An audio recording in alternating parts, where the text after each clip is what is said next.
What is up, everybody? This is the Sharp Angles podcast, the Thursday morning edition of the Sharp Angles podcast, where we preview the fantasy football week to come. If we're talking fantasy football, there's only one person I ever want to talk it with, and that is Rich Hribar. And actually, Rich, I think that is true. You might be the only person I discuss fantasy with, because as we've talked about offline, we are a bit odd in this space, is that we have a lot of other disparate interests other than just fantasy football. And so I talk about fantasy football primarily exclusively with you, but that makes me a better player for sure. So happy to do it. How you doing? I'm doing good. Yeah, I've been playing Black Myth Wukong, and if there's Yeah. anything that has been more frustrating at points than the injuries we've dealt with in fantasy football, that has tested my mettle and prepared me for the season. I just got a PS5 to play College Football 25. Mhm. And so now I'm going back through the backlog of games that I've missed. I've never had a PlayStation 5. I've always been a PC gamer. And so I am now going through Ghost of Tsushima, and Mhm. I am having a Great game. similar reaction. I might actually have to, I always try to play on expert difficulty. I might have to lower the difficulty on that one. That one's certainly becoming frustrating. I do want to talk about, right before we get on, I want y'all to know that the petty little arguments we have about terrible players happen in real life. We were having them right before we came on. But I do think it's a funny thing to talk about, is that I have such a waiver wire view, because that's what I do. I write about the waiver wire and I think about the waiver wire, and I dive deep into the waiver wire, like just praying, hoping to find someone that could fill a spot in a 14 team league. And you go very deep on in the worksheets, obviously, which everybody should read, but you're more focused on like high end people that can win weeks. And it's so funny how that approach leads us to butt heads on the most absurd of players, like players like Brenton Strange, who I will talk about later. We I'm butt pro heads Brent on the most, Strange. yeah, fair enough. But we butt heads on the most absurd players, and it makes me so happy that that I'm gonna win our Noah Brown argument in my mind, and you're gonna win it in your mind, and that's gonna be perfectly fine. Yeah, fair enough. Hey, they threw him a downfield target last week, so if any That's right. commander is going to get a forward pass, we have to acknowledge Yeah. that's a big development for this offense through 2 weeks. Yeah, inactive in week one had like a, what was it, like a 20%, 25% route share in week two. We're coming, baby. Noah Brown's coming for for you. We're excited about that. I do want to talk about a few kind of overarching fantasy football things here before we get started. Before I get to that, I mentioned Rich's worksheets. Those are available over at sharpfootballanalysis.com as part of our fantasy package. Make sure you go and check those out. They are the best way to get ready for the week. There are 3 of them that are free. The game on Thursday night, which we record this on Thursday morning. So the Thursday night game, if you're listening to it before that, that's free. The 2 Monday night games are free. You can get an idea of what the worksheet is. It covers all the notable fantasy players for every game, every week of the season. It is an amazing resource. I'm happy I read it every week. I get to read it every week. You should make sure you go and check that out. Again, that's part of our fantasy package. And I also want to bring up our props package. Our props are 44 and 28 over the first 2 weeks. We're plus 8.8 units through those 2 weeks. Luckily, I was pushing pretty hard for a Dallas Goedert over prop on Monday night. Luckily, we didn't give that one out because that one didn't hit. But we've been doing pretty good with the props this week, and for this week only, because we're very happy with how we're doing. This week only, you get access to our week 3 props package for just 1 penny. Head over to sharp.football for more information on that and check that out. And as always, subscribe to wherever you're listening to this. We do this live every Thursday at 11:30 a.m. We're going to answer some questions. I see questions over in the chat already. We're going to get to you as we go through. I will say, if it's just like a basic start sit question, that's more for our Sunday morning live Q&A with Rich. That's for our subscribers. But if it's kind of one that we can expand into a more interesting topic, like an overarching topic, we'll definitely hit those and get through those. So make sure you have those. But before we get into all that, the first thing is, I feel like this is every year through the first couple weeks, we have all these injuries. And so I don't want to just have recency bias, but man, it feels tough. Like this feels like a really tough year for injuries. There are teams that I felt really good about. I came out of the draft feeling great about, that are just dead now, just absolutely dead in the water. And it feels like it's been rougher than normal, but I feel like we probably say this every single week, every single year. So, what do I know? I mean, it's tough. I don't know. I don't actually have the data to see if like injuries are up Yeah. or down, but I will say I think what propels and accelerates that feeling is the state of offensive production through the opening 2 weeks, right? Like we feel like we have a very finite number of good fantasy players right now through 2 weeks, and that could Yeah. change. We got 15 more of these. But with the lack of production of offenses have had the opening 2 weeks, when we lose a good player, it just feels extra crippling. And I think that's Yeah. kind of where we are right now. We're still trying to get kind of our bearings to see this adjustment that offenses are going to make and try to calibrate over the course of the season if they can. I mean, we hope they can. Yeah, I think like that's another thing I wanted to talk about here was like this discourse we are now having about too high It's defenses, which is wild. Like something this is wild, man. you and I have been talking about this for literally 18 months. Like we've been talking about this for so long. This is not a new I mean, development I'm either. like You were 3 talking years about that in, I think, like with exactly. Pizzuta, like where me and Pizzuta I were was going to talking say about that. it. I was going to say that you and Dan talked about this before I even got here, that this is such a long running trend. It's odd that like this has become the talking point for this early season. And it certainly is. We've seen it continue to progress from, I feel like that, obviously with Vic Fangio, that's kind of the beginning of this, but from that first Rams season with Staley, when Staley was very successful there, from there, we've continued to see it expand. And now we're just kind of reaching this, we'll see if this is kind of the end point, if we're going to continue to see this expand, if the NFL is going to make changes. Mel Kiper would like us to, like they did in baseball, get rid of the shift, not allow too high defenses, which I'm not even sure how that would function. Like, I'm not sure how we would like mechanically do that, but certainly Mel, enjoy your pumpkin pie and hopefully that ends up happening. But the I enjoy pumpkin pie as well. No shots at Mel. But yeah, like it's weird that we're having this conversation now when I feel like you and I spent all of last year having this exact conversation, and it doesn't feel like things have really changed that much. It's just strange that we've gotten to this point in the discourse, I guess. Yeah, and when I tweeted out some of the stats just at the beginning of the week, like where the NFL was like through 2 weeks compared to previous seasons, like I got basically dozens of responses where someone just said this is why this is happening. And the truth is there is no one thing, right? Like it's a combination of a lot of things. I mean, you have the Vic Fangio, like the defenses are doing more pre-snap than they were doing. Obviously when you go back to like the Belichick Goff Super Bowl, like that was kind of like the big thing that like everyone remembers. When that was the season where like basically everyone was trying to say McVay was in Goff's year. So we're seeing a lot more pre-snap, movement from defenses, and they're adjusting, showing different looks, pre-snap to post-snap. Also, I mean, defensive linemen right now, like we're in the golden age of like these dudes are all like there. I would argue that defensive linemen and edge rushers maybe the best athletes currently in sports right now. I mean, these guys are all like 6'8", 260 to 300 pounds. They're running sideways at like a 4.7. Like, and then you have like the factor of the NFL schedule adjustment, right? Like there's the preseason's been reduced. That's definitely been a part of early stuff. Then you add the 17th game, it increases injuries. Offensive line plays bad. And then the big one is obviously the top down quarterback play. I mean, we now have, I think we just have an era where the NFL was adopting a lot of things the college football game was doing with their athletes, and that had success when they initially brought it over to the NFL. And then defenses were like, all right, well, can that dude pass?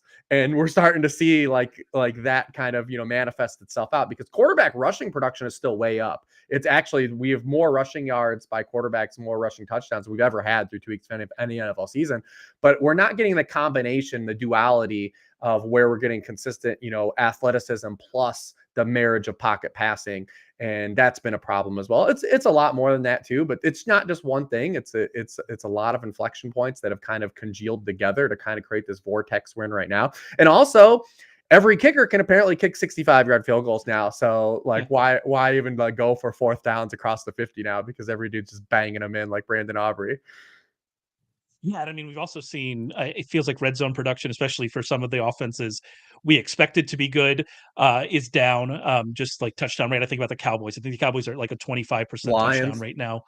Lions, yeah, absolutely. And like even like again, the Lions are a great example. We'll talk about them later, but Jared Goff is objectively not having a great season. Especially like he's down there when you look at off target rate. He's down there with like Daniel Jones and Bryce Young. Like that's the area, and that probably will not continue. Jared Goff is probably a better quarterback than that. I would suggest. And so there are lots of things going on. There's lots of things happening, and I think the biggest kind of ultimate takeaway here is that this is 2 weeks. Teams don't really play in the preseason anymore. We felt like we saw it last year as well. We saw teams figure it out as we go, but ultimately as well, like from a cyclical perspective, we're going to see changes. There are going to be changes to how offenses are attacking these defenses as that defensive meta becomes more widespread, and it appears to be becoming more widespread now. We're going to see changes with how teams attack that. And we saw what the Packers were able to do this past week, and they were able to just run the ball. Like they just ran over that team. And we haven't seen a lot of that recently. We see now what the success the Chargers are having, although maybe once they play a real offense, maybe we'll see if they're able to keep doing that. So yeah, and these are things we talked about coming into your combating. Like if you look at like this is why we were high on the Saints offense coming into the year, right?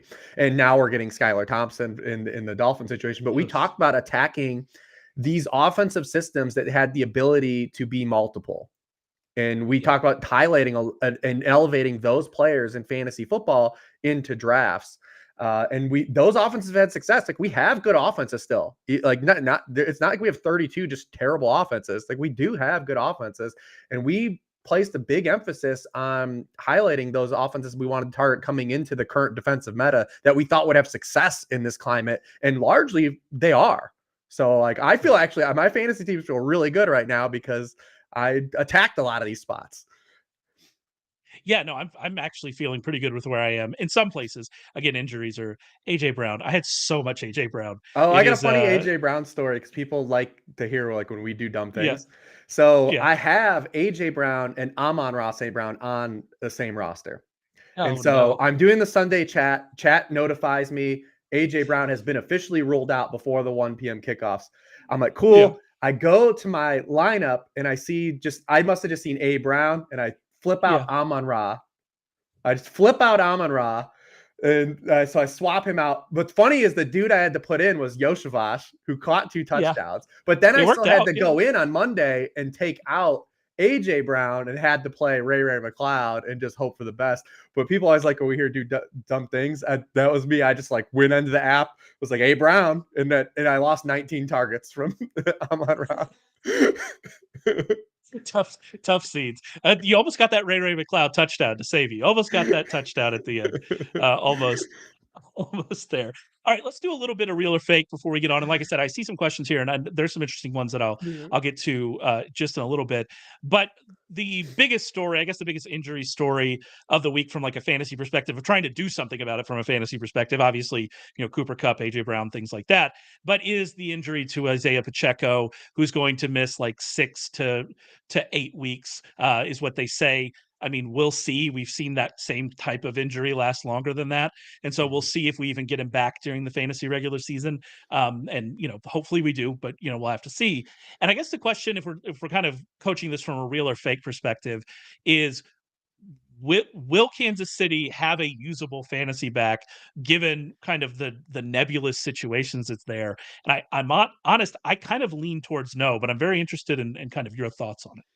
I think in the sense of like starting weekly RB2 plus, I would lean no as well. I think there'll obviously be spots where these guys have flex worthy performances when they get into the end zone. But I think believe it won't be one player replacing Isaiah Pacheco. It'll be a combination of Carson Steele and Samaj P. Ryan. We'll see if Keontae Ingram or Kareem Hunt like end up making an impact. But we already inherently know like this is a team will end up this season with the pass rate over expectation. Andy Reid wants, if he's going to lose, he's going to lose with Mahomes. So they are going to throw a lot. So with a guy like Carson Steele, like if he's going to share work and not have Pacheco's workload, like you got to get touchdowns. We haven't seen him play any passing snaps yet. He's only run 5 pass routes in the opening 2 games. So does he get any type of receiving work? Because then you just need to score touchdowns. And does Perine get enough bulk work? I would say if I had to pick up one of the two, I would lean Perine just for the apex outcome, but you probably still need a Carson Steele injury or something, or Carson Steele to like do something like really bad. And we already seen Carson Steele fumble last week and was in the last drive of the game, like setting up the field goal for Harrison Butker. Like Andy Reid's not one of these coaches that typically punish players for mistakes, especially young players. So he usually gives them, a bunch of chances. If you've rostered Sky Moore or Kadarius Toney, you know how that life's been. He's given you a bunch of outs, and he waits those players to press his hand and say like, all right, we can't do this any longer. So I do think Carson Steele is going to be like a banger, probably goal line stuff. But you always have to remember too, because we always talk about Pacheco, when the Chiefs get inside the 5, they do weird stuff. Like this is just a team that they tend to pull out all their weird plays that they practiced on during the week, like that most teams do and they never run. The Chiefs run those inside the 5, so you might get some goofy run out, even if you have Carson Steele having like a 70-yard rushing performance and they get inside the 5, and then it's like a Noah Gray play or Mecole Hardman is one of his 4 touches this season for a touchdown. But that's kind of where I lie to with you.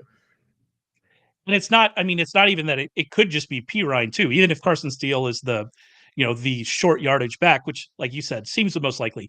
The fact that he was in there with those 2 clock killing carries, like you, that is a strong signal to me that they trust this guy. The fact that I also bring up too, remember we wrote it up. The Chiefs used one of their 30 pre-draft visits on Carson Steele, a player that wasn't projected to be drafted. Like they have clearly had their eye on this player with a vision from the onset. Yeah, and if you're making the upside case for Steele, it's that he gets the goal line work and that he gets more of the early down work than I think we expect from him. And I have to say, last year Pacheco had 70% of the running back carries in goal to go situations, so there is a chance there that he gets that. But you go the year before, and you remember what Jerick McKinnon was doing at the end of the season. We've seen them, like you say, get into these weird formations that we could see Perine in as well. So I'm not even discounting that Perine could end up in that situation. I'm not projecting it, but I'm certainly not discounting it. And then you mentioned the other two. We have Kareem Hunt, and we have a comment here, talking about Kareem Hunt's season, and we have Keontae Ingram. It's interesting. I am a long-standing Keontae Ingram fan, and so it is interesting that they signed him directly from the practice squad. They didn't elevate him on Saturday. They signed him directly from the practice squad. That's at least interesting. Will they elevate Kareem Hunt this week and have 4 running backs? I'm not sure. So it's an interesting thing with Hunt. And then the point I'm making with Hunt is that maybe he comes good here. He certainly, we know the history with him and this team. It's certainly an interesting story with him coming back to Kansas City, but he was not good last year. And I think that that's an important thing to remember. He was dead last in yards after contact created among qualified running backs. He was not great. Could he be better this year? Certainly. It wasn't the best situation last season with the Browns, but we've now have a couple years here where I don't know how much Kareem Hunt has left in the tank, and that makes it really hard for me to get excited about him as like even more than like the 3rd most likely option to be fantasy relevant in this situation. And you're the waiver wire guy, so like you probably answered a lot of fab stuff this week about how to spend on these Chiefs. I actually played it like where I just went in low and was taking like the Keontae Ingram and just saying like I'll just take the guy that's gonna be a buck instead of dropping 25 to 40% of my fab and see what happens, and just kind of like throw that guy at the end of my roster, because I don't think either of these guys will be in a situation like where it was like Elijah Mitchell a couple years ago, where like if you emptied the bank, I think for either of these Chiefs backs, I don't think you're going to get that payout to that degree. Yeah, and I said that as much too. I don't give out like fab percentages because it's so dependent on team. Right. Like there's a team where I have a lot of injuries that I went 12% on Perine, which is higher than I would want to go on him, but I ended up getting him actually, which I was kind of surprised about that, going to get him. And it was the fab bidding this week was so odd because Cam Akers was free. And I don't understand why Cam Akers was free, because even if they said Joe Mixon was going to be fine, maybe, right? Like we learned through 2 weeks now that we don't take things like that for granted. So Cam Akers still available in your roster. He was available in a lot of teams, in a lot of leagues after waivers ran on Wednesday. So, go and pick him up. There's a couple interesting comments in here I want to look at. Ruckus says Raiders 70% pass rate is awesome. That's been one of the odder that's been one of the odder developments, because it's not just, they've been losing or whatever. Their neutral pass rate is like the 5th highest in the league or something like that. When I take out, I try to, my neutral pass rate is first 3 quarters and within 2 touchdowns, and they're 5th in drop back rate. That's confusing based on what we thought in the season. Do you think that that's like a weird 2-week blip, or is this something that we're going to keep seeing happen from them? Well, it's impacted by 2 components. One is they can't run, like, so Yeah. far. So at least so far, they've just had even when they have tried to hand it off, it's been a disaster. I actually had it. They have the lowest success rate on running back runs through 2 weeks for a team since 2017. It's just been a nightmare. And then you also replace Aiden O'Connell with Gardner Minshew. And I know that doesn't sound on the surface sound like a dramatic shift. And it is. They're not going to go from they're not going from from a wins perspective, it's probably not a dramatic shift. But just from a quality of target and staying more on schedule, Gardner Minshew's done what we've wanted him to do, right? Especially from the pass catching stance. It's only 2 weeks in, but Devontae Adams has a way higher quality of target than he had last year, and Brock Bowers is usable. We weren't in a situation where last year where we left off with the Raiders offense. We were just hoping Devontae Adams would turn, 6 of his 20 targets into a usable game. Yeah. So we'll see. I'm curious to see how they perform from a rushing perspective this weekend against the Panthers, who just have no defensive players. I wish the Panthers had the defensive equivalent to make a move, to make a transaction, to make like they did on offense, because they don't. That's unfortunate. Yeah. And to Zamir White, if you're not interested in playing Zamir White on your fantasy team this week, then you should probably cut him, because this is the week. Right? Yeah, exactly. I think DeAndre Swift White too, as bad as DeAndre Swift's been through 2 games, if he can't do anything this game, good luck. Good luck. I'm already mad at myself for how many DFS lineups will have Zamir White in them for me. I'm already upset that that's where I'm going. One more here that I think is interesting. Is Godwin a good play this week versus Denver's pass defense, shadow coverage on Evans? That part of it, I think Godwin is a fine play this week. You do worry about, can the Bucs get pushed enough? I'm more concerned about that than I am about the Broncos defense. But I'm more interested to talk about Godwin in general, because I know he's somebody that you were high on, if I'm remembering correctly, in the preseason. And from even just everything about what we've seen from him has been good from a usage perspective. And even if we just go back to the eye test, Godwin looks good. He looks like he's back to being Chris Godwin. And I'm very high on him for the rest of the year. I'm very excited about what we see from him, and really just this passing game in general. Yeah, I mean, he's in that Liam Cohen, who's a McVay, guy we talked about, this coaching tree. So he's in kind of that Cooper Kupp role right now. He's gone back 65% slot rate to open this year versus that 34% rate he had last year. He's getting a lot of quick hitters, like freebies, and he is a guy that can create stuff after the catch too. He's a big physical guy, Penn State guy too, for you. Penn State legend, baby. And the thing you like about this, though, because I don't think you need to be down on Evans as part of the being high on. It doesn't have to be an either or, because this is a team that we talked about last week. I don't believe they're going to successfully run the football this year, basically with anybody. They're going to remain kind of pass heavy. And Evans has played well too for the opening 2 games. It's just kind of the way the matchups and the games have kind of played out. It's shifted more a little bit to Godwin. I think that does hold true for a 3rd week in a row, but Evans has been just as awesome on his opportunities that he's gotten the past 2 weeks as well. But yeah, you feel good about Godwin moving forward, and that little, I hate to always just label it the Cooper Kupp role, but that's what he's doing right now. Yeah, and it's killing in it, and I'm very excited about that. I'll get to a few more. There are a couple more interesting comments in there. We'll get to those. I do want to, one situation we're not feeling great about is the Dolphins offense without Tua Tagovailoa. It is, I don't really know what to do with it. I don't know what the fantasy takeaway is here. I looked it up, and I don't want to go through all the stats because it's, there's a lot here, but I think that this is very telling. Tyreek Hill with Tua Tagovailoa at quarterback has a 3.63 yards per route run, 10.3 yards per target, and has a 11.4% off target throw rate. Tyreek Hill with Skylar Thompson, to be fair, only 85 routes, but 85 routes is not, nothing. 1.2. Hey, you're not even counting the playoff game either. He's got 130 career routes with him. Yeah, that's right. I didn't count the playoff game. So this is just regular season. 1.2 yards per route run, 5.1 yards per target, 15% off target throw rate, and it definitely wasn't better. Those numbers are not improved by that playoff game that we saw. And so like that's just a microcosm of what we're looking at here with the downgrade. It's going to be a long-term downgrade. Will we see Tyler Huntley get some run? Maybe, but like Pro Bowler Tyler Huntley. There you go. He has to. You have to start Tyreek Hill. You're probably still starting Jaylen Warren. You're definitely still starting Devin Achane. Maybe the running game can survive, but this just feels it's just such a bad outcome if you invested in Tyreek Hill, because it's not even that Tyreek's playing bad or that he got hurt. It's just this offense might just collapse at this point. And we lived a lot of this last year.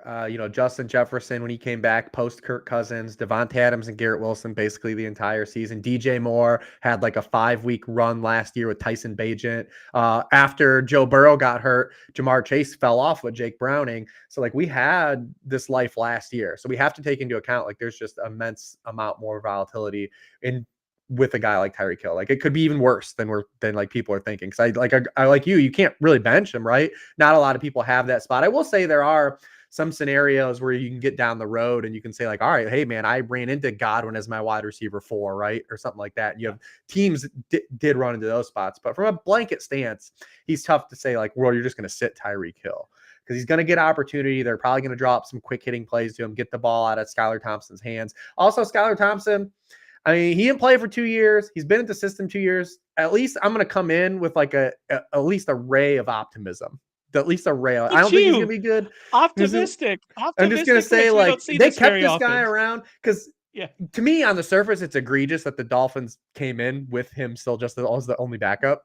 On the surface to me, but maybe Mike McDaniel's behind closed doors. They did cut New York Jets legend Mike White, and so they were hoping for more for Mike White. I'm not sure. Yeah, but that's what I mean. They chose to enter the season with Skylar Thompson. So maybe they feel comfortable, and maybe he will just be better when he was the rookie sample. I mean, at least we have to, right? We at least have to hold out that hope. But there's no way you're going to get the run out that we had with Tua, and there's going to be a trickle down to the entire offense. The last time we saw Skylar Thompson, they went from the equivalent of leading the NFL in yards per play to being dead last in yards per play. Like there was no middle ground. So it's just, it's a tough situation. And the offensive line now is going to be probably exposed to a degree because Tua mitigated the offensive line, the pressures by getting the ball out so damn fast. We're just not going to see that again. So it could be just a house of cards a little bit too. Yeah, and I kind of was trying to make a case for Jonnu Smith, thinking that they're going to get the ball out more quickly, like you said, and try to get people in space and use yard after catch, which they did with Jonnu Smith actually last week, even with Tua still in. We saw more of that usage that we expected from Jonnu, heading into the season. But then you go back and look at, Skylar Thompson. He has like 7.7 air yards per attempt in his career, which is not like super deep, but that's certainly not dink and dunk. And so, like, are they going to change that? Are they going to adjust how they do that? It's a tough situation. And like you said, like, I have a really good dynasty team in which Tyreek Hill is definitely my number one wide receiver, but I got a lot of good wide receivers. And it's going to be a decision for me, especially with the matchup this week that I is not very good, or at least I don't think is very good. We'll kind of see how that defense, that Seahawks defense continues as we go through. But yeah, it's certainly going to be a conversation for me where I have those receivers. But if you're in a competitive league and you're starting 3 wide receivers and a flex, it becomes really tough to sit a guy that you still hope is going to get 8 to 10 targets every week that has the game-breaking ability as Tyreek, and you're stuck. Like you said, the same way we were stuck with Garrett Wilson last year, and the same way we were stuck with DJ Moore, and the same way we were stuck with Devontae Adams. You're just stuck in the situation, and it's tough. It's not good. Yeah, the QB injuries are always the worst ones because it just has that cause and effect to the entire offense. And Tua is so vital to what the Dolphins from a structural stance how they want to run their offense. No matter what you think of Tua Tagovailoa as a player, like his style of play is conducive. It actually is the engine of why they do what they do. So a guy like Skylar Thompson it makes the calibration of that really hard. And like I said, the area where I think it's going to show up the most is now we're going to say, oh man, it's the Dolphins offensive line trash. You're like, yeah, it was always trash, but it's just been bad. There's nothing. And sometimes, we the other side of that though was I was pretty sure that the Bears' offensive line was bad because of Justin Fields, and it turns out that is not the case. And so I suppose you could take either side. You could take either side of that one for sure. There's a question in here about Greg Dortch. I promise you, we're going to get to Dortch later, so we'll talk a little bit about Dortch a little bit later on. I want to move on and talk about a few games. Let's get started with the Eagles at the Saints. Saints -2.5 in this game. I don't know what the opening line was when they released like week 3 lines, whenever that was 3 months ago, but like this has to be a massive move that the Saints are -2.5 in this game against the Eagles. Total 49.5, one of the higher totals of the week. I mean, the biggest question coming out of this and thinking about this game is it could have been in real or fake as well. Is the Saints offense legit? Right. And you talked about it when we were talking about the overall offense. One of the reasons that we were excited about the Saints offense was Clint Kubiak. And through 2 weeks, we've seen them implement a lot of the things that we wanted them to implement. There are some things that probably are not going to continue. Derek Carr, 11.4% of his completions have gone for at least 20 yards. That's likely not going to continue. He's completed 61.5% of his throws of at least 15 air yards for 19.9 yards per attempt. That's probably not going to continue. There will be regression in those areas. But if we're just looking at this offense and how they're choosing to attack defenses, it's exactly what you predicted ahead of the season, I want to say, and it has worked as well as we had hoped kind of through these first 2 weeks. Yeah, 100%. And I've been trying not to double count things, but we talked about it last week. It wasn't just the way they beat the Panthers, because when you wax the Panthers, no big deal. But like they didn't come out and score like 24 points against the Panthers. They scored 47 points. And then we said, all right, you're going in on the road to Dallas. And no matter what you think, because we've had questions about, is the Dallas defense going to take a step back this year? And we believe that they still hung 40 points on them. Like it's not just they're having success, it's they're having success to this degree. Yeah, that level is not going to be sustainable, but the fact that they've shown us that they can operate at that high and a high of a level back-to-back weeks, I think people are actually underreacting to the Saints. This is a team that's 42 dropbacks. 42 dropbacks on the season. Derek Carr has 14 dropbacks in the second half. Like there is going to be some give and take here where we get them playing full games too. But I actually think it's been an underreaction by the fantasy community, because it's not just that they're being effective.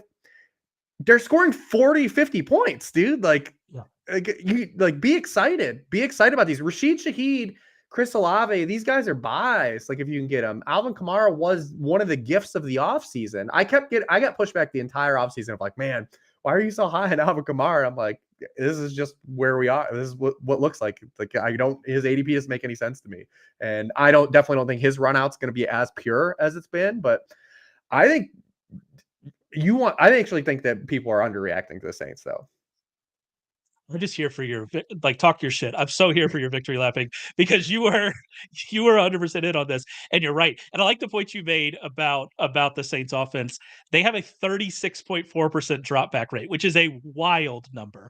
They're going to throw a lot more passes moving forward. And so if we get some of that, per throw regression, which is going to happen, like that, this rate is not sustainable. It is what it is. But even if they're still good and we're going to get to see more throwing as we move forward, that's great news. And I think people might be, especially when compared to what Rashid Shaheed has done. And by the way, Shaheed never sitting again. I have him in several leagues where I had him on the bench last week. Never again. Shaheed will be in my lineup at all times moving forward. But I think people might be a little bit less excited about Olave, even though he did come back and have a pretty good game last week. And it's not been what we've seen from Shaheed. But Olave was targeted on 40% of his routes last week. Obviously, we're not going to see that number contain again. That's higher than Tyreek Hill. But I still think if I was going to predict of Shaheed and Olave, who ends up the more consistent fantasy player throughout the year, I would pick Olave. And so, if you're worried about Olave, or if you think the person who has Olave on their roster is worried about them because Olave hasn't gotten the great big fantasy scores from these games, I'm buying Olave. I'm with you. Buy Olave. I'm interested in buying Shaheed if someone thinks they're selling high. I'm in on this offense. I am still worried that it's Derek Carr and it's been 2 weeks, but I talked about this with Tucker on Monday, is that we go back to, and by the way, he reminded me this is the 2016 season, which broke my brain and gave me an existential crisis. But we have seen Derek Carr play well before. We've seen him play well for an extended period of time before. So this is not like unknown territory for him. It is much better than we've seen from him in the recent past, but now we have a reason to believe it because we've got this coaching change that we believed would be better moving forward. So I'm with you. I'm all in on this. And the other, I'm argument excited for this offense too, not just wasn't the style of offense and fitting the way the construct of the league was playing, was that when you looked at the types of quarterbacks that have success in this offense, and no matter what you think about Derek Carr, he was at least comparable, if not objectively better than guys like maybe Brock Purdy, Jimmy Garoppolo, Matt Schaub, like this, like, you know what I mean? Like, these are guys that have been hyper effective in this system. And to say like, oh, well, Derek Carr can't do it because he's Derek Carr, it's like he's comparable to a lot of guys that have success in the system. Also, we might be wrong. It might not even be Clint Kubiak. Did you see the TikTok video that said that Derek Carr performs well in election years? So maybe that's just been the whole thing. Hold the on. Whole time. It was 2016. It was 2016. Tucker told me that was the. I saw that video. I was dying. Maybe MVP. Screw your pre-snap motion and play action, buddy. It's all about election Derek Carr. So what happens in November? It's like, what happens once the election's over? Or let's be honest, what happens in January when the election finally is actually decided? What are we going to have from Derek Carr? Do we wait? Is this like the Kyler Murray Call of Duty release? Are we like setting an alarm for the first week in November that we're going to be worried about Carr? How does this work? Do you know the analytics of it? I don't know. I was just happy to see that video come across my timeline. I was excited about it. On the other side, on the Eagles side, it seems like we're going to be without AJ Brown again. We kind of know the deal with this. I was expecting more from Goddard last week. It's really disappointing that he didn't get it. If this is not an area in which Goddard could be like a really usable fantasy tight end, then I question if he's going to be a usable fantasy tight end at all. But again, with the nature of the position, you're holding Goddard, you're hoping we see more. Devontae Smith without AJ Brown must start territory. He's one of those players I have in that dynasty league with Tyreek Hill that I am interested in starting ahead of Tyreek Hill. But from this offensive perspective, what we saw from Jalen Hurts as a rusher in that game has to be encouraging for him, for his fantasy value moving forward, that we're not just going to be relying on touchdowns. If Saquon's going to get more of that we're going to get back to more of him racking up yards on the ground, which especially after he was hurt last year, we didn't see as much of. Yeah, they ran a successful tush push. The tush push isn't dead. So, if they still get to the exact 1 yard line, that they're probably going to run that play. And if they're at the 2 yard line or further, that's when Saquon will score. Hopefully he hangs onto the ball next time. But yeah, we've seen all the Kellen Moore stuff we've wanted to see. It's unfortunate that AJ Brown was out Monday night and we lost a real key piece of that offense. Also, there was kind of a negative impact on Devontae Smith with AJ Brown being out. Obviously, we know the targets are going to be there, but because they had to play Brenton Covey more snaps, he lost his slot snap rate that he had the opening week. And, we lost a little bit of free squares. We're trading like more targets for like probably a decline in quality of targets for Devontae Smith. So it was a bummer to see like them have to jam Brenton Covey in the slot because he can't play outside. Hold on. Not just jam Brenton Covey in the slot, designed multiple plays for him in the red zone, which sometimes Kellen Moore does stuff like that. And you go, what are we doing? Like, fine. You ran it once, you ran the swing, the RPO swing once, and I don't even know if it was RPO, but that swing once to him. They came back and did it again. Like, it was so weird. I don't know why we got to that, but here we are. Yeah, but we've seen Eagles 56% pre-snap motion rate to compare to 28% a year ago. That's double. I think that's how math works. When he's used pre-snap motion, Jalen Hurts, 5th in quarterback rating. He's completed 66% of his passes, 8.3 yards per attempt, 3 touchdowns. Without pre-snap motion, he's 26th in quarterback rating, under 6 yards per pass attempt with 2 interceptions. And then pressure has been a big thing too so far early season. He's had very drastic splits with and without pressure. That probably is something we'll continue to deal with. But the Saints defense has played really good. Obviously, you're not, like it's Jalen Hurts. You're going to get rushing production too. But that the other side of the coin is the Saints defense has been awesome too to open the year. And it's a defense I think that has been good for multiple years. They've been really good against wide receivers. They didn't have Marshawn Lattimore last week, but once again, limited CeeDee Lamb. He had the big play touchdown, but his target rate was the lowest in a calendar year. Because that Saints defense is good. I also CeeDee Lamb, he's played 2 of the worst defenses for wide receiver ones. This week's about to change. Well, we hope that he's healthy. He did miss Yeah. practice on Wednesday, so we're hoping for the best. Please be healthy, CeeDee Lamb. We'll talk about that game in a second, but otherwise, that it could be rough for the Cowboys. There are a few questions here. A reminder on the questions in the chat. If it's just a straight start sit question, go to Sharp Football Analysis. Look at Rich Hribar's fantasy rankings. They'll be there. Rich also hosts a live chat on Sunday mornings for all Sharp Football fantasy subscribers. So go and check that out. If you're part of the fantasy package, if you're not, you can go check it out over at sharpfootballanalysis.com. Also, remember, we're doing our props this week for a penny. You can get our week 3 props for a penny, have a good record, plus 8.8 units through 2 weeks. So you can get just this week for 1 penny. What do you got to lose? Come and check out our props package and see how that works. There are still, a couple interesting questions that aren't just start sit here. This one, it's close to start sit, but it says, would you trade Kamara and Rice for Jamar Chase and Barkley? And I think that's an interesting question because Kamara and Rice are certainly players that we are higher on than we were in draft season. Barkley, obviously, I'm not higher on Barkley now than I was in draft season, but everybody else has caught up to my excitement about Saquon Barkley. But Jamar Chase, with that situation, maybe they get T. Higgins back. Burrow was certainly better in week 2. Ultimately, even as excited as I am about Carr and Rice, I still think you want the Jamar Chase and Barkley side of it. But it is interesting that is now a question based on what we've seen through the first 2 weeks. Yeah, typically in these early season spots, the North Star is kind of still ADP. Like up until about a month in, I think like 4 weeks in, the largest correlated statistic or metric you can have for rest of the season production is still pre-draft ADP for players. So like you get that upgrade. I've always been worried about the Bengals from a top-down stance because of their like end of season schedule. With Chase and Burrow, I've highlighted like the Burrow in division stuff kind of for the last couple of years, and they get the Browns in the fantasy championship game, and then they get the Broncos. So it's like I've always had that like in the back of my mind, like to be kind of a little bit lower on the Bengals guys. But I think from an ADP, like from a value stance, you're recouping that.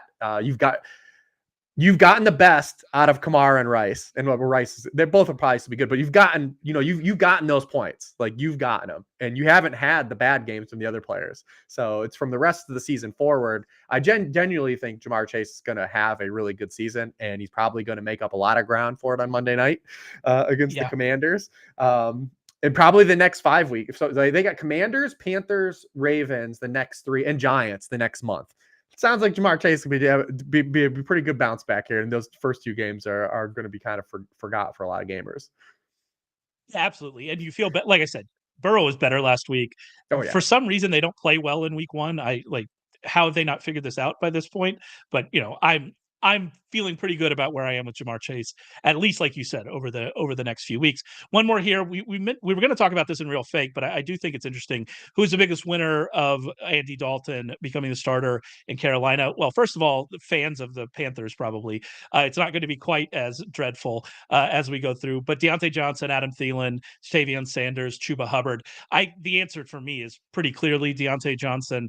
If you're looking at kind of his usage and what we've seen through the first 2 weeks, the usage is maybe not where we wanted it when we wanted him to be like the true alpha wide receiver 1, but he's a 21.8% target share, 22.6% target rate per route.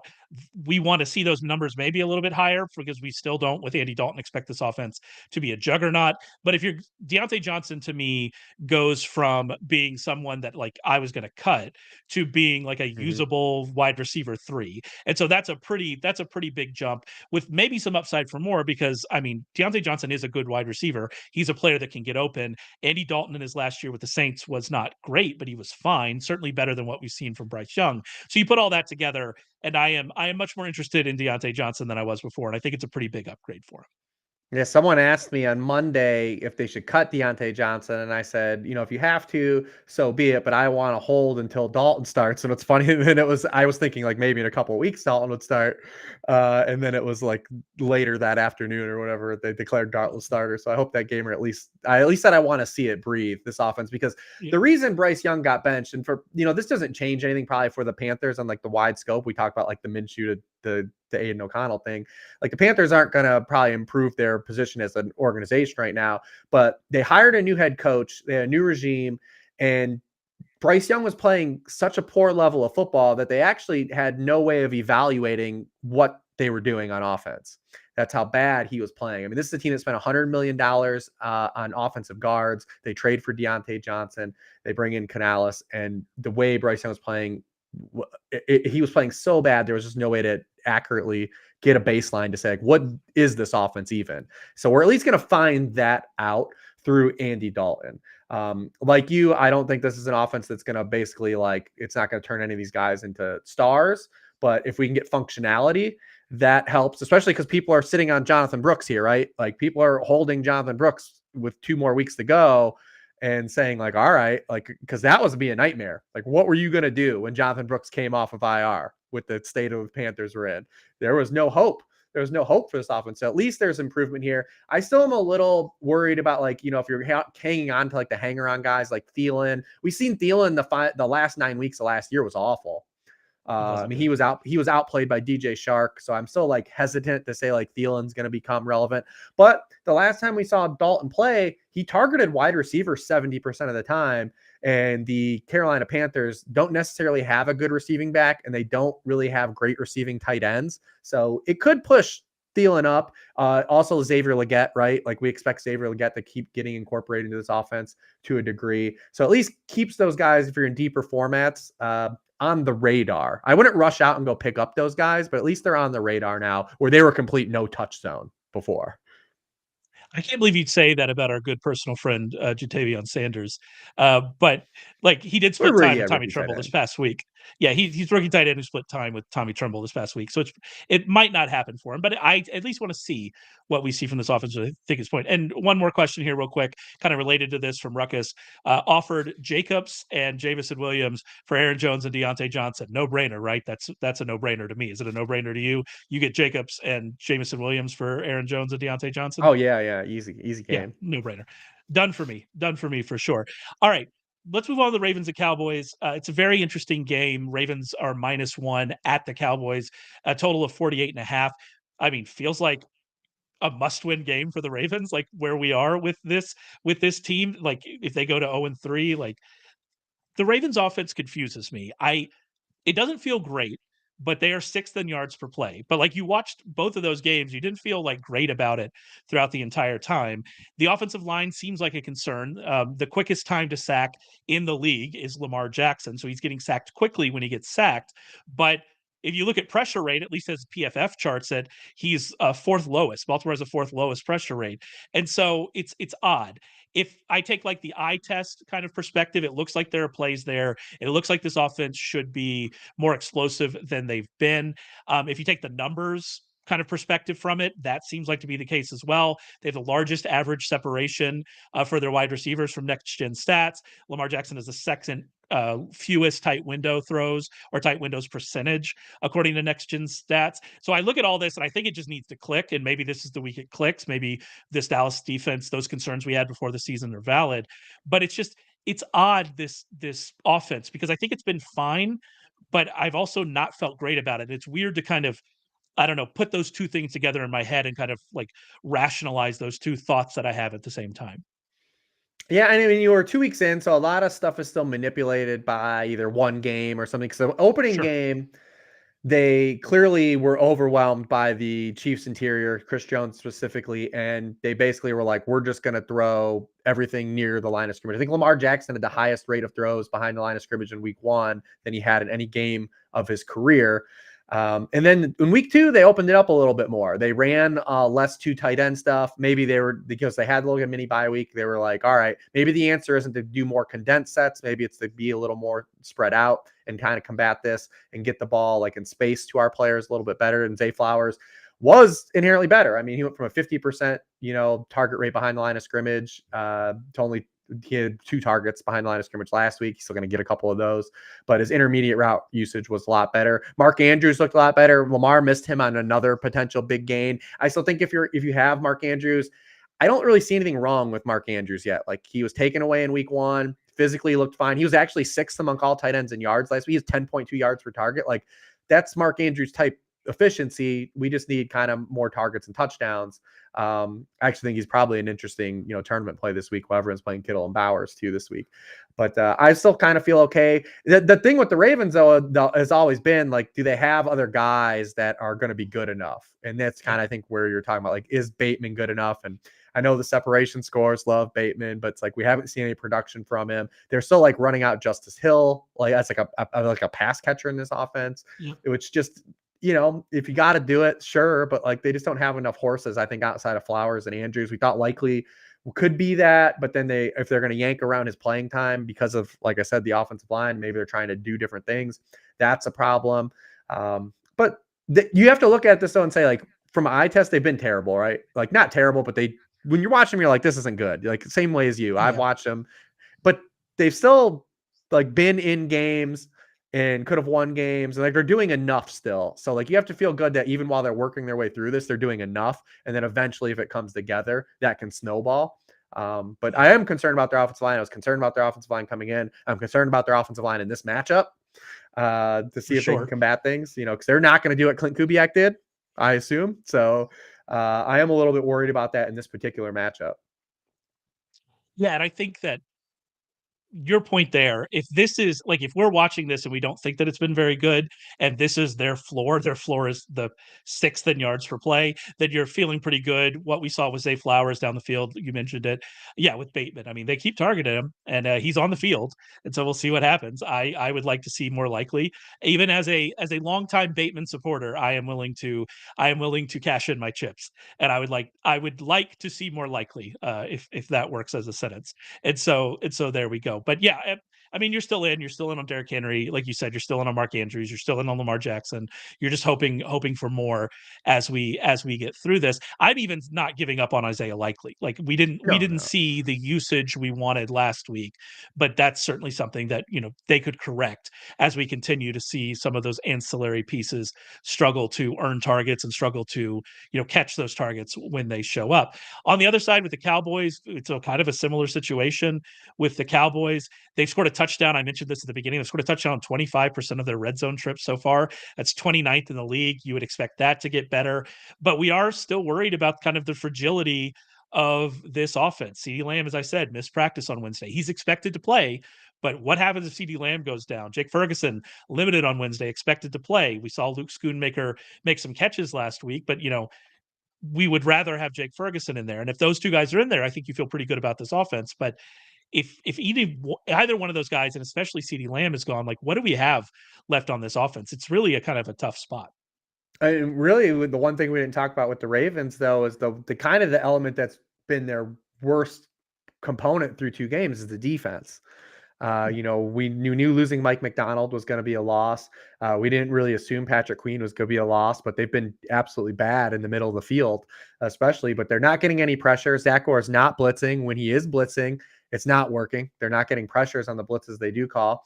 So is this a spot now where we can get Dak kind of rolling? Because Dak open on paper, you would have been like, oh, this is not a good spot. Like Dak and the Ravens week 3. Because I was down on Dak coming into this year, not just for their aggression stuff, but their opening schedule, opening in Cleveland, having the Saints and the Ravens. But is this now a more favorable matchup than we assumed it was 6 weeks ago? And it appears to be so, because it's one thing if you come out on Thursday night and Patrick Mahomes dots you up and, you're like, hey, that happens.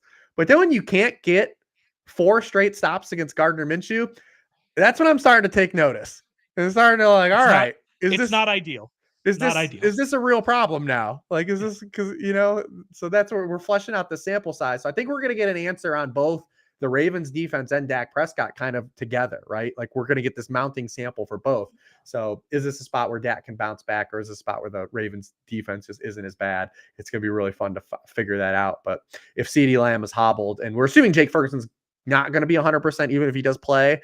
So that's kind of a pullback. They ran a lot more 11 personnel with Ferguson off the field last week. That's how Tolbert got his. He played a lot more snaps than he did in week 1. Schoonmaker had a high target per route rate, but he really wasn't on the field. Like if you played him and DraftKings, like you luck boxed into those, you got those 10 PPR points, and hey man, go take him to the bank. I'm not telling you to give him back, but like he was only on the field for 33% of the dropbacks.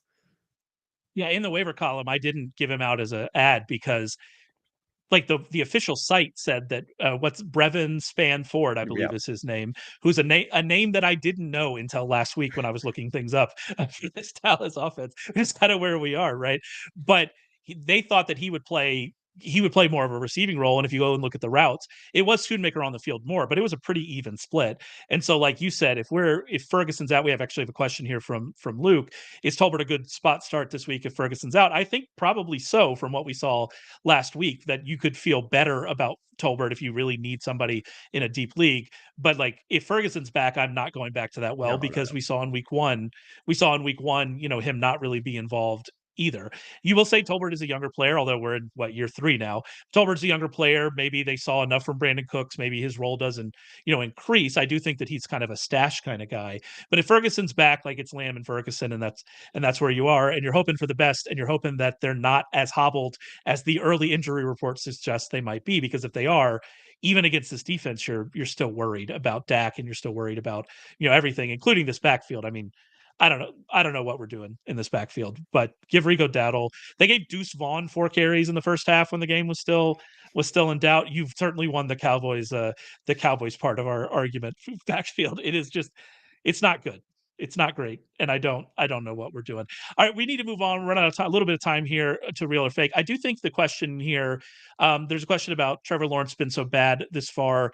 Dalton better this week than Trevor Lawrence. Kind of the start set part of it. It's not as interesting to me. Like I said, you can go look at Rich's rankings at sharpfootballanalysis.com. Join him for his Sunday morning chat for our subscribers. So go and check all of that out. But I do think, are you worried about Trevor Lawrence is a very good I question. hope that's not a one QB And question. I hope those aren't your yes. 2 guys. Are you worried about Trevor Lawrence is a very good question.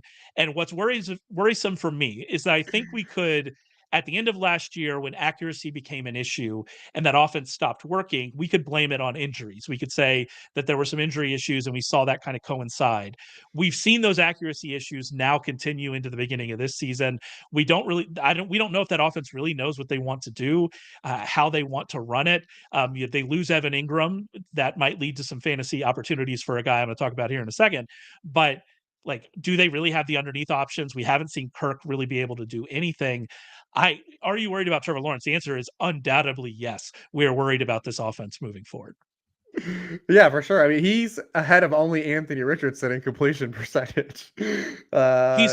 If you go through the off-target rate bottom, it's yeah. a wild list. Like, it's Bryce Young's last, obviously. Anthony Richardson's down there as well. But as I mentioned with Goff is down there. Lawrence is down there. It's just a very odd list of quarterbacks to find at the bottom. Names you wouldn't expect to see down there through 2 weeks. And the thing about Lawrence, when you go under the microscope, so if you just reduce throws to under 10 yards downfield, he only has a 51.7% completion rate. The NFL average, even in this climate, is 73%. That's rough. That's so bad. Well, so his completion rate, we don't have that number from Next Gen Stat, but his completion rate under expected on those throws has to be like minus 15% at least. Like, that is a wild number. That's a wild number. And the Bills, and we have to, like, for all the things that we give Sean McDermott crap about from the game management stuff and things he's done over the years that may have cost them a trip to a Super Bowl or playoff wins. No matter what the Bills, whoever they've had shuffled in on defense, like, the dude can coach some defense. And 2 weeks in a row, like, they've nuked some passing games. So you aren't feeling good about the matchup either. Yeah, there's nothing really great to feel about. Because even before Tua left that game on Thursday, McDermott was in his bag. Shut him down. Like, that offense was not working. Sean McDermott will be an interesting, when he ultimately gets fired, whether that's soon or he turns things around, wins some Super Bowls this year, and is fired in 5 or 10 years. I am interested in what kind of the conversation will be about him. And I wonder if, let's say that the Bills struggle again this year. They look great, and the rest of that division doesn't look great. So I'm fairly confident they'll make the playoffs. Well, let's say they fall short in the playoffs again, and maybe Sean McDermott, maybe it's just the end of the road for Sean McDermott. I do think the conversation around him will be interesting once he gets another defensive coordinator job. And does he end up being like Wes Phillips? Like, does he end up being like, all right, this is the guy you want running your defense kind of thing? It's going to be interesting, because you're right. From a defensive perspective, the Bills even with everything. Matt Milano's not there. They lost all the players in the secondary. Defense just plays. It just gets after them, and it certainly has been impressive. All right, let's move on to Uncut Gems. Talking about, I promised somebody in the chat. What a weird thing to promise, but I promised somebody in the chat we would talk about Greg Dortch. And Greg Dortch is your Uncut Gem. So let's hear about why we like him this week. Yeah, I have Greg Dortch this week, and it's from just like a matchup perspective, from a top-down stance, and then in under the hood, like the underlying metric stuff too. But you look at Dortch; he was on the field for 69% of dropbacks in week 1, and then only on the field for 46% last week because they were able to just manhandle the Rams. They were able to run down their throat. Buddy, you ain't running on the Lions. Now, I'm real curious actually to watch this matchup, Drew Petzing versus this Lions front. The Lions in the regular season haven't allowed a running back to go over 70 yards in not since last year. No individual running backs rushed for 70 yards in the game in a regular season. Christian McCaffrey did in the playoffs. But so like, I don't think they're just going to line up and be able to run James Conner in this game. Also, I think it's a low-key not a great spot for Marvin Harrison Jr. The Lions, even though they've given up stuff passing production, they're not really giving it up on the outside as much. It's been typically more to inside wide receivers, and we'll get there in a second. But also, I think that from a matchup perspective, one of the reasons the Lions are bad against slot receivers is because their defensive line is really good, and they force the ball to come out fast. And I think that's going to be a case here because this matchup, when you're talking about just like the matchups on the field, like there's no competition, this Lions defensive line versus this Cardinals offensive line, especially without Jonah Williams now, who's on IR. I think there's going to be a lot of pressure on Kyler Murray in this game. I think Kyler's going to run a lot in this game. I think the ball's going to come out hot. So that could be a Trey McBride game, could be a big Trey McBride game, but I do think it does push to Dortch. I am not really factoring in as much as the raw stats that slot receivers have had against the Lions because Cooper Kupp, Chris Godwin have contributed a lot to those, and Greg Dortch is not Cooper Kupp or Chris Godwin. But I do think from a schematic stance, it makes sense that targets are going to have to go inside and over the middle of the field in this particular game. And it just gives Dortch some life if you're one of these gamers that is just down bad at wide receiver and you're in like the kind of the crevices of the world and you're trying to pluck guys out. He's on the board this week. Yeah, we were actually going to talk about this game, just ran out of time. The total in this game is 51.5. It's going to be very popular in DFS. And when I'm looking, like you said, when I'm looking for run backs, I think that Dortch is very interesting, and obviously McBride. McBride's a great play with James Conner. You mentioned James Conner. One of my questions was, are we worried about James Conner this week? And I asked that as a leading question for you because the answer is yes, right? This Detroit run defense is wild. And we haven't seen, we've seen like DeMarcado and Benson get those kind of third down, routes and get kind of more of the passing routes. And so, yeah, we're worried about James Conner this week, but we'll see. Can you keep James Conner down? I think it's a fair question. He was a great value pick though. Yeah. And I think even if he has a bad game this week, you're still happy to have James Conner. He was certainly a great value pick when he was going at the same time as Trey Benson in July in underdog drafts when I drafted all of them. And that was the most confusing thing that we've seen. My Uncut Gem, I've kind of hinted at a couple times, is Brenton Strange, the tight end for the Jaguars. Just before we started recording this, we record this on Thursday mornings at 11:30 Eastern. You can come and join us, by the way, live on YouTube, Sharp Football Analysis YouTube. Come and subscribe and check us out. But right before we came on, Doug Peterson said something about Evan Ingram being, far away from being ready for Monday Night Football. I think Evan Ingram's going to miss this week. I think he's probably going to miss a few weeks. I picked up Brenton Strange in a lot of leagues.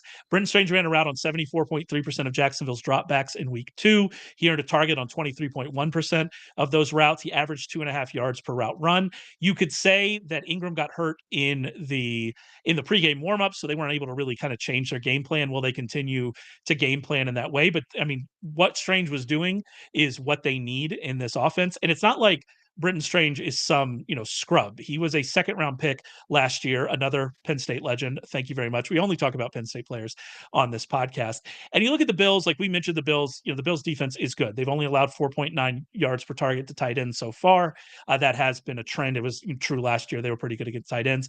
But tight ends have been targeted 21 times against them, which is the second most. I think we could see some volume here for Brenton Strange, especially if we think that the Bills get out to an early lead and game script kind of works in the, Trevor Lawrence having to throw passes. So I'm in on Brenton Strange this week. I think if I was ranking, I don't rank. If I was ranking, I'd definitely have him inside the top 12 if we know that Evan Ingram's going to miss with kind of the state of tight end. I think in single game DFS, I'll be playing him. I'm not sure how the Monday night DFS is going to work with 2 games, but I'd be playing him there. I am, the double. pretty excited. It's like a 2-gamer. A 2-gamer, yeah. Then I'd be happy to play him there. I think you play I'm each in on one Brenton Strange this individually week. as showdowns, and then there's a 2-gamer. I'm by the way, avoid the showdowns and play the 2-gamer. That is a much more interesting. Showdown is such a crapshoot. That is a much more interesting way to play. I had perhaps the worst showdown lineup in history in that Eagles. Did you have in that Covey? Eagles game. I did not have Covey. I couldn't hit the nuts with Covey, unfortunately. But there we are. Yeah, why are we playing showdown? What are we doing? All right, that's it for us. We really appreciate you listening. Remember, we do this every Thursday at 11:30 Eastern, live on YouTube. You'd also find us on any podcast subscriber that you want to. So go and do that. Remember to check out our props package this week. You can get our props package for just $1. Go to sharp.football for more information about that. Check out all of Rich's work, his worksheet previews. It is worth the price of admission. They are the best thing you're going to find to get ready for the fantasy football week. That is, he does it every single week for every single game. Make sure you go and read that. And Rich and I will be back to talk with you next week.